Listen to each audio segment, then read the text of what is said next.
4 নম্বরে গণকের কাছে যাওয়া, স্বরের মাধ্যমে হাত ভালো মন্দ কারু কাছে দেখতে যাওয়া, গণনা করতে যাওয়া, এগুলো ইসলামে কি হারাম। আল্লাহ তাআলা বলছেন বিজুসুম মিন আমালি শয়তান, এই 4টে কাজ শয়তানে করে, আর কেউ করে না। তাহলে বিড়ি টানে কারা? আপনারা বলুন। বিড়ি, সিগারেট, জর্দা, নেশার জিনিস খায় কারা? শয়তানে খায়। আল্লাহ তো বলছে বিজুসুম মিন আমালি শয়তান, এই 4টে কাজ কার আমল? কার কাজ? শয়তানের কাজ, আল্লাহ বলছেন। এখন আপনাকে যদি আমি বলি যে আপনি বিড়ি টানেন, ভাই এটা খুব শয়তানের কাজ, আপনি কি বলবেন? এই বয়স্ক লোককে কেউ শয়তান বলে, কিন্তু আল্লাহ তো বলছেন, আমি কি করব? আল্লাহ তো আপনার নাম দিয়ে দিয়েছে, আপনি শয়তান, আল্লাহ নাম দিয়ে দিয়েছে। তাহলে যারা আমরা ঈমান নিয়ে এসেছি, আমরা এই কাজ থেকে দূরে থাকবো, 4টে জিনিস থেকে ইনশাআল্লাহ ইনশাআল্লাহ দূরে থাকবো। চলুন, আপনারা যারা ঈমানদার, আপনারা সবাই ভালো কাজের ব্যাপারে আল্লাহ সুবহানাহু ওয়া তাআলা আপনাদেরকে অনেক কথা বলেছেন, অনেক ভালো কাজের কথা বলেছেন। তার মধ্যে আর মাত্র 3 দিন মনে হয় বাকি, একটা মারাত্মক ভালো কাজ আমাদের মাঝে আসছে। কি?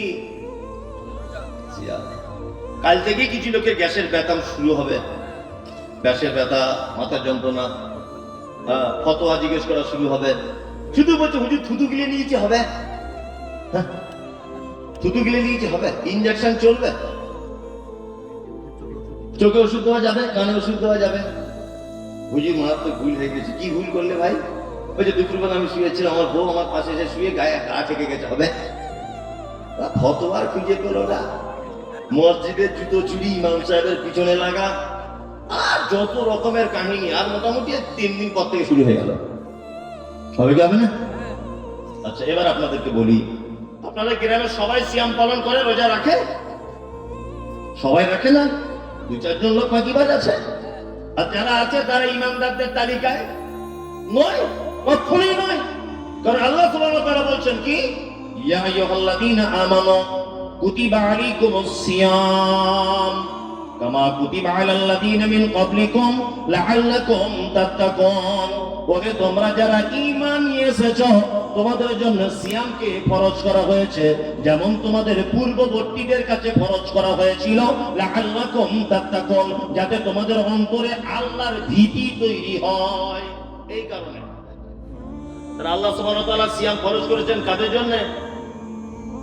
ঈমানদারদের জন্য। কাদের জন্য? আর যারা সিয়াম পালন করবে না তারা তাহলে কারা? বেগাইর ঈমানদার। তারা ঈমানদার হতেই পারে না, পারে না। আর এটাও বলে দিচ্ছি আপনাদেরকে, শুনে নেন, সিয়াম ফরজ করা হয়েছে কেন? লাআল্লাকুম তাত্তাকুন, যাতে তোমাদের অন্তরে আল্লাহর ভীতি তৈরি হয়, ভয় হয়। এটা একটা ব্যাপার। আর একটা ব্যাপার এরকমও হতে পারে যে ঈমানদারদের সিয়ামটা 1 মাস, এটা পরীক্ষাও বটে। আচ্ছা বলুন, 12-14 ঘন্টা শুকিয়ে থাকা, এটা কি চারটিখানি বড় কথা? আপনি না হয়, আমার না হয় এখন বয়স হয়ে গেছে, আমরা না হয় পারবো। অনেক বাড়িতে তো 12-13 বছরের ছেলেরাও দেখবে 1 মাস রোজা রাখছে। ঠিকই রাখছে না? রাখছে। ঈমানদারদের জন্য খুব বড় পরীক্ষা, খুব বড় পরীক্ষা। আল্লাহ তাআলা বলছেন সিয়াম ফরজ করলাম কেন? লাআল্লাকুম তাত্তাকুন, যাতে তোমরা আল্লাহর ভীতি তোমাদের অন্তরে সৃষ্টি হয়। তাহলে আলহামদুলিল্লাহ, রমজানের সিয়াম অবস্থায় আল্লাহর ভীতি আমাদের অন্তরে তৈরি হয়, হয়, সত্যি হয়। আচ্ছা বলুন, আপনাদেরকে একটা যুক্তি দিয়ে কথা বলি। আচ্ছা, আপনাদের গ্রামে কে নামাজ পড়ে আর কে পড়ে না দেখলে বোঝা যায়? ও মসজিদে আসে না দেখলে বোঝা যায়। আপনাদের গ্রামে একটা লোক খুব চামার আর একটা লোক খুব দানি, বোঝা যায়? বোঝা যায়। একটা লোক হজ করেছে আর একটা লোক হজ করেনি, দুজনকে দেখলে বোঝা যায়? যায়। কিন্তু আপনাদের গ্রামে একটা লোক সিয়াম পালন করছে, রোজা রাখছে, আর একটা লোক রোজা রাখেনি, এর শারীরিক কোন জিনিস দেখে বোঝা যাবে যে রোজা করছে না? যাবে না। বোঝার কোনো উপায় নেই। নামাজের জন্য মসজিদে যাওয়া লাগে, রাফুল আদায় করা লাগে, টাইম হওয়া লাগে, হাজার ব্যস্ততার মধ্য দিয়ে থেকে মসজিদে যাওয়া লাগে। হজ করতে গেলে 5-6 লাখ টাকা খরচা করে দমদম এয়ারপোর্টে বন্ধু বান্ধব আত্মীয় স্বজন আগিয়ে দিতে যায়, প্রমাণ থাকে, থাকে কি থাকে না? দান করলে একজন ভিখারিকে দিলে এলাকায় নাম হয়ে যায় যে ওই গ্রামের অমুক লোকটা ধনী, বোঝা যায়। কিন্তু একটা লোক যখন রোজা রাখে, সিয়াম যখন পালন করে, বোঝার কোনো অপশন আছে? আছে? নাই। আল্লাহ বলছিল আল্লাকুম তাত্তাকুন, রমজানের রোজা বা সিয়াম এই কারণে তোমাদেরকে ফরজ করা হয়েছে তোমাদের জন্য, যাতে তোমরা আল্লাহর ভীতি তোমাদের অন্তরে তৈরি হয়, সত্যিও হয়। প্রখর রোদ্দুর, দুপুর 12টা বাজে, 1টা বাজে, মাঠে কাজ করতে করতে, ভুট্টার জমিতে কাজ করতে করতে বাড়ি এসেছেন, এত রোদ্দুর, কলিজা ফেটে যাওয়ার মতো ব্যাপার। তাড়াতাড়ি বাড়িতে মোটর চালিয়ে টাটকা মোটরের পানিতে বাথরুম ঘরের ভিতরে গোসল করছেন, পানি দিয়ে কুলিও করছেন, চোখে মুখে দিচ্ছেন। আচ্ছা, ওই সময় যদি 2 অঞ্জলি পানি যদি টক করে যদি গিয়ে নেন, আচ্ছা কেউ দেখতে পাবে? বাথরুম ঘরে কেউ থাকে? কেউ দেখতে পাবে না তো। আচ্ছা, কেউ কি খায়? কেউ খায়? কার ভয়ে খায় না? আল্লাহর ভয়ে খায়। তবে কিছু লোককে বিশ্বাস করি না আমি, আবার নিজে, আমি এটা মানে একদমই সত্য কথা, হাসানোর জন্য বলছি না, বোঝানোর জন্য না, একদম বাস্তব। কত রমজান মাসের টিচার আছে। কলকাতা মেচুয়া বাজার জানেন, ফলের মার্কেট, যারা কলকাতায় যাতায়াত করেন জানেন, মেচুয়াতে খাজুর, আপেল খুব রমজান মাসে বা 12 মাস পাওয়া যায়। ব্যবসাদাররা সব যায় পাইকারি মাল কিনতে। তো রমজান মাসে আমিও যাই, ফল টল কিনতে যাই বাড়িতে। ফল কিনছি তো দেখছি একটা লোক, এই বড় বড় দাড়ি আর বড় পাঞ্জাবি পরে আছে, বুঝলেন, বিহারিদের লোক, কানে মেসোয়াক, দাঁতন গোজা আর সিগারেট টানছে রমজান মাসে। আমি ওকে বলছি, বাবু আপনি সিগারেট টানছেন, আপনি কি রোজা করেন না? হিন্দিতেই বলছি। তা বলছে, না বাবু, শরীরটা খুব খারাপ, রোজা করতে পারি না। ভালো। ফল ফল কিনলাম। প্রত্যেক বছরে 2-3টে ইফতারি করি কলকাতা নাখোদা মসজিদে। তা নাখোদা মসজিদে ইফতারি হয়, ওই একটা বড় বড় প্লেট থাকে, 5-7 জন করে একটা প্লেটে বসে, সবাই আপেল, আঙ্গুর, বেদানা, চপ, পেঁয়াজি কিনে নিয়ে একটা প্লেটে রাখে, আর মসজিদ থেকেও কিছু দেয়, সব মিলে ভাগ্য করে খাওয়া হয়। তা আমি যে প্লেটে বসেছি, ওই লোকটা দেখছি আমার পাশের প্লেটে বসেছে, যে লোকটা রোজা করছে না।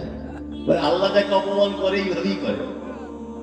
লোকটাকে দেখে আমি চিনতে পেরে গেছি, যেহেতু এই সেই চিজ সিগারেট টানছিল। আমি মুখের উপরে বলে দিয়েছি, ভাই আপনি তো সিগারেট খাচ্ছিলেন, আপনি তো রোজা করেন না। তখন লোকটা আমাকে বলছে, হুজুর আপনারাই তো বলেন সাহারির নেকি আলাদা, বরকত আলাদা, রোজার আলাদা বরকত আলাদা নেকি, ইফতারের আলাদা বরকত আলাদা নেকি। তা আমি নিয়ত করেছি প্রত্যেক বছর ইফতারের নেকিটা আমি নিই, আর রোজা করতে পারি না। হুজুর এ কত বড় হারামখোর, শুধু ইফতার খায়, ইফতারের তো একটা স্বভাব আছে, আছে না? বলছে আমি ইফতারের নেকিটা নিয়ে রোজা কিছু করি না। এইরকম চিজও আছে, রোজা করে না কিন্তু বিয়ে বাড়ি গিয়েছে, মান সম্মানের ব্যাপার, দেখছি টুপি পরে একদম আব্দুল কাদের জিলানির মতো বসে আছে, অথচ রোজা করে না। এরকম লোক আছে, আপনার গ্রামে আছে, তদন্ত করবেন রমজান মাসে। আছে না? আছে, ও রোজা করে না। আল্লাহ তাআলা বলছেন লাআল্লাকুম তাত্তাকুন, সিয়াম ফরজ কেন? যাতে তোমাদের মনে আল্লাহ ভীতি তৈরি হয়।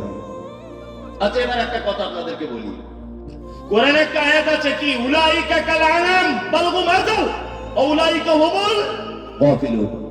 আল্লাহ বলছে মানুষ তো খারাপ খারাপ চতুষ্পদ প্রাণী, তার থেকে নিকৃষ্ট, তার থেকে নিকৃষ্ট। আচ্ছা, এবার বলুন, যারা চাষিবাসী মানুষ আছেন, আগেকার দিনে নাঙল চালাতো না, 2টো গরু দিয়ে জমি চষতো। আচ্ছা বলুন তো, 15 দিন 20 দিন 2টো নতুন গরুকে নাঙল চাষার জন্য উপযুক্ত করলে 10-15 দিন জমিতে ঘোরাঘুরি করলে ওরা ট্রেনিং হয়ে যেত না? যেত। সার্কাস খেলা দেখেছেন? দেখেছেন সবাই মোটামুটি। তা আমিও দেখেছি একবার, সে অনেক আগে ছোটবেলাতে। তা দেখছি একটা দড়ির উপর দিয়ে একটা ছাগল হেঁটে যাচ্ছে, দেখেছেন? তাকে 20 দিন ট্রেনিং দেওয়া হয়েছে, সে সেটা বুঝতে পেরেছে। আপনি একটা কুকুরকে, কুকুর তাকে যদি আপনি 2-4 দিন খেতে দেন, এমন ট্রেনিং হয়ে যাবে, এমন অভ্যাস হয়ে যাবে, দেখবেন আপনার পিছনে পিছনে ঘুরবে। ঠিক যে টাইমে আপনি তাকে খেতে দেন, সেই টাইমে আপনার কাছে এসে দাঁড়াবে। ট্রেনিং গুলো হয় কি হয় না? তার মানে একটা কুকুর 10-20 দিন তাকে ট্রেনিং দিলে সে তার মালিকের দায়িত্ব বোঝে। একটা ছাগলকে যদি ট্রেনিং দেওয়া হয়, দড়ির উপর দিয়ে হাঁটে, হাঁটে কি হাঁটে না? হাঁটে? আর তোমাকে আল্লাহ 1 মাস ট্রেনিং দিয়েছে যে আমার ভয় যেন তোমার অন্তরে হয়, আমার ভয় যেন তোমার অন্তরে হয়। আর তুমি কতক্ষণ ভয় করো? ইফতার করা পর্যন্ত ভয় করে থাকো, তারপরে মসজিদ থেকে বার হয়ে মাল টানতে টানতে বার হচ্ছে, মনে হচ্ছে ইফতারে 2 পিস দিলে ভালো হতো। ঈদের চাঁদ উঠেছে শাওয়ালে, ও বহরমপুর অমুক সিনেমা হলের টিকিট কেটে বসে আছে ঈদের দিনে যাবে বলে, মানে আবার শয়তানি শুরু হয়ে গেল। তার মানে আপনি আমি গৃহপালিত পশু, মানে কুকুর শ্রীগালের থেকে নিকৃষ্ট। তাদেরকে যদি 1 মাস ট্রেনিং দেওয়া হয় তারা সব বুঝতে পারে তার মালিকের ভাষা, কিন্তু আপনি আমি এত বড় হতভাগা, 1 মাস আপনাকে ট্রেনিং দেওয়া হলো, 1 মাস আপনি 5 ওয়াক্ত সালাত আদায় করেছেন, 1 মাস আপনি অন্যায় থেকে বিরত থেকেছেন, কিন্তু যেদিন শাওয়ালের চাঁদ উঠেছে সেই দিন থেকে আপনার আবার বদমাইশি শুরু হয়ে গেল। মানে বলুন আপনি গরু ছাগলের থেকে ভালো না খারাপ? কথা রাগ করবেন না, কথা কেটে দেওয়া তো উপায় নাই। উপায় আছে? উপায় নেই। ইমানদারদের জন্য রমজান, ইমানদারদের জন্য রমজান মাস কত গুরুত্বপূর্ণ। আপনাকে এবার একটা হাদিস শোনায়, শুনুন। এই আমার দিকে বেরুন, বাড়িতে চলে যাবেন, বুঝতে পারছি রাত 12টা বাজে। না, আমার চা গরম পানি টানি লাগে না, আর কোথাও গেলে গরম পানি খায় না, আমি ঠান্ডা পানিই খাই। আসলে গলা টলা ভাঙা এগুলো সব উপরওয়ালার ব্যাপার। প্রতিদিন আমি 2 ঘন্টা 3 ঘন্টা চিল্লাচ্ছি, কোনোদিন তো ভাঙেও না, আলহামদুলিল্লাহ ভাঙেও না, ক্লান্তও লাগে না, কিচ্ছু না, প্রতিদিনই বলি। যাই হোক, আল্লাহর প্রশংসা, আল্লাহ, আমার কোনো ক্যাপাসিটি নেই। যে কথা বলছিলাম সেটা হচ্ছে রমজান কত গুরুত্বপূর্ণ মাস। দেখুন, আপনাকে একটা হাদিস শোনাই। আচ্ছা বলুন, এখন আমি মমতাজুল ইসলাম আপনার বাড়িতে যাব, ধরে নেন। আচ্ছা, 1 সপ্তাহ আগে যদি আপনাকে বলি যে কুচবিড়িয়া জলসার দিন আপনার বাড়িতে আমি যাব, তা আপনার বাড়িতে যাব, এটা শোনার পরে আপনার বউ বা আপনার স্ত্রী আপনার খাটের উপরে যে বেড কভারটা বিছানো আছে, এই বেড কভারটাই বিছিয়ে রাখবে না নতুন একটা বিছাবে? কোনটা? নতুন। আপনারা স্বামী স্ত্রী যে প্লেটে প্রতিদিন ভাত খান, ওই প্লেটে আমাকে খাবারটা দেবেন না নতুন প্লেট বার করবেন? নতুন বার করবেন। বাথরুম পরিষ্কার করবেন, ঘরটা ঝাড়ু দিয়ে পরিষ্কার করবেন। কারণ কি? ভিআইপি গেস্ট আসছে আমাদের বাড়িতে, মমতাজুল ইসলাম। করবেন কি করবেন না? করবেন। তার মানে গেস্ট, ভিআইপি গেস্টের জন্য, অতিথি আপ্যায়নের জন্য মেজবান বাড়িওয়ালা প্রস্তুতি নেয় কি নেয় না? নাই। রমজান মাসে যারা সিয়াম পালন করে তারা আল্লাহর কাছে কেমন ভিআইপি গেস্ট দেখুন। আল্লাহ নবী সাল্লাল্লাহু আলাইহি ওয়াসাল্লাম বলছেন, ইদা দাখালা রমাদান ফুতিহাত আবওয়াবুস সামা। যখন রমজান প্রবেশ করে তখন আল্লাহ ফেরেশতাদেরকে বলে, হে আসমানের সব দরজা খুলে দাও, চলো সব দরজা খোলো, সব দরজা খুলে দাও। ও ফুতিহাত আবওয়াবুল জান্নাহ, জান্নাতের দরজা খুলে দাও। ও কুল্লিকাত আবওয়াবুন নার, জাহান্নামের দরজা বন্ধ করো। ও সুলসিলাতিশ শায়াতিন, শয়তানদেরকে তোমরা জিনজিরে করে বেঁধে দাও। তার মানে বুঝতে পারা যাচ্ছে আল্লাহ সুবহানাহু ওয়া তাআলার কাছে সিয়াম পালনকারীরা ভিআইপি গেস্ট। আল্লাহ পর্যন্ত আসমানের ফেরেশতাদেরকে অর্ডার করছে, ওহে রমজান মাস চলে আসছে, আসমানের সব দরজা খোলো, রহমতের দরজা, করুণার দরজা, ক্ষমার দরজা, দয়ার দরজা, সমস্ত দরজা খুলে দাও রমজান মাসে। বাস্তবতাই রমজান মাসে আল্লাহর পক্ষ থেকে ক্ষমা, দয়া, রহমত আছে না নেই? আছে, বাস্তবতাও আছে। বর্তমানে যে আপেল, ওই যে আজকে আমাদেরকে টিফিন খেতে দিল মাদ্রাসার কর্তৃপক্ষ, খুব ভালো আপেল, কচকচ কচকচ করা। এই আপেলটা মনে হয় 300 টাকার কাছাকাছি এখন কেজি। আঙুর অনেক দাম, ফলের দাম এখন আকাশচুম্বিতে পৌঁছে গেছে, তাই না? কিন্তু একটা রিক্সা চালক, গরিব মানুষ, এমনি দিনে দেখবেন ফল কেনে না, রমজান মাসে দেখবেন তারও ইফতারের প্লেটে 2 পিস আপেল, 2 পিস বেদানা, 2 পিস আঙুর ফল থাকে কি থাকে না? থাকে। এমনি 11 মাস খাজুর কেনে না, কিন্তু খাজুর দিয়ে ইফতার করা সুন্নাত আল্লাহ রাসূলের।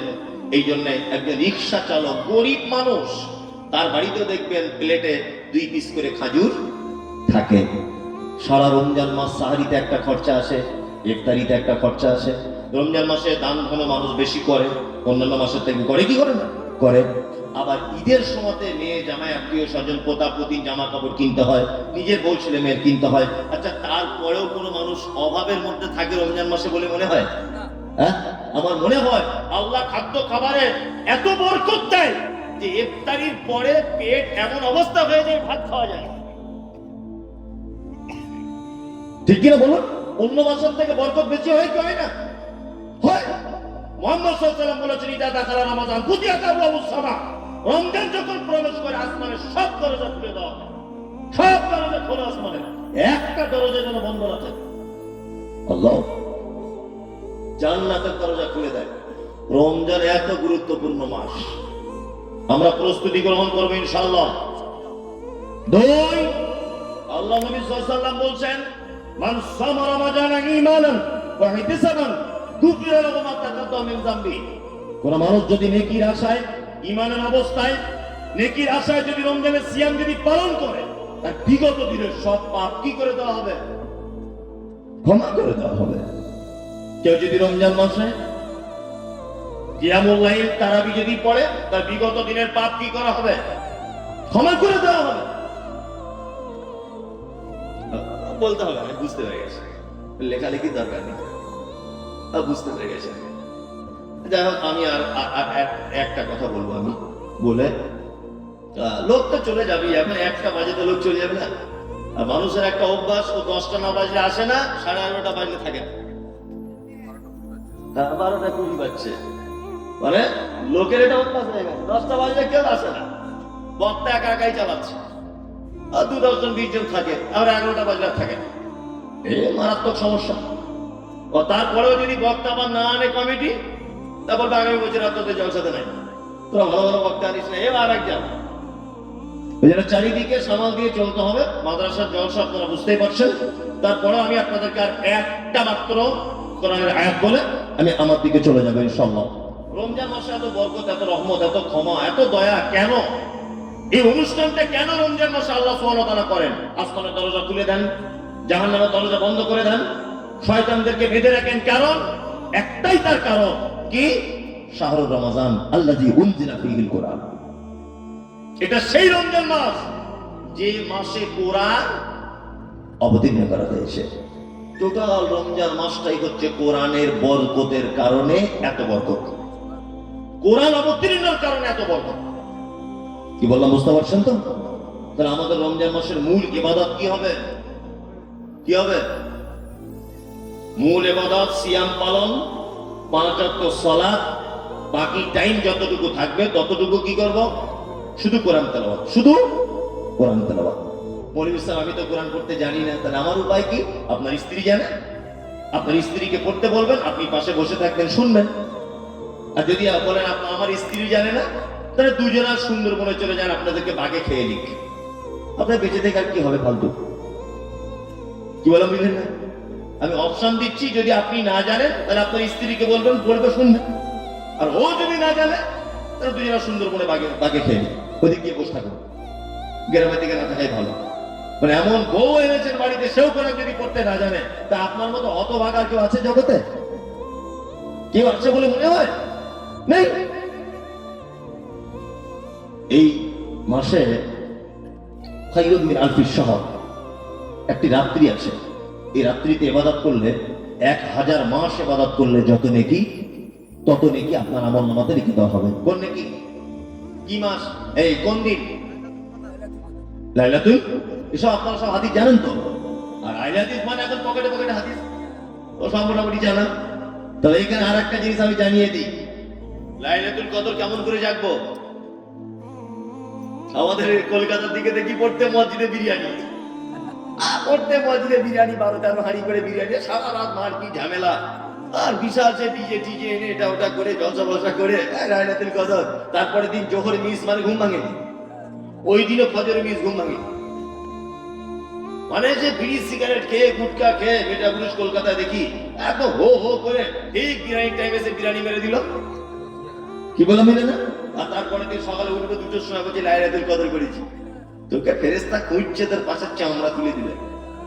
এরকম লাইলাতুল কদর, লাইলাতুল কদর অতিবাহিত করবেন সালাতের ভিতরে কোরআন তেলাওয়াত দিয়ে। কি বললাম বুঝলেন? তাহলে ও তো অনেক বড় বড় করে লম্বা নামাজ পড়তে হবে, অত বড় বড় সূরা জানা নেই, তাহলে কি করবো? তাহলে দু তিনটে ছোটখাটো দিয়ে চালাবেন। কি আমি কুলহু আর ইন্না আতাইয়ের একটা জানি, ওইটা দিয়ে চালান সারা রাত। আর কি করবেন এখন? না জানার থেকে তো ভালো। আল্লাহু আকবার, সূরা ফাতিহা বললেন, এখন 40 বার কুলহুটা পড়ো। তারপর রুকুতে যান, গিয়ে 150 বার সুবহান রাব্বিয়াল আযীম বলুন।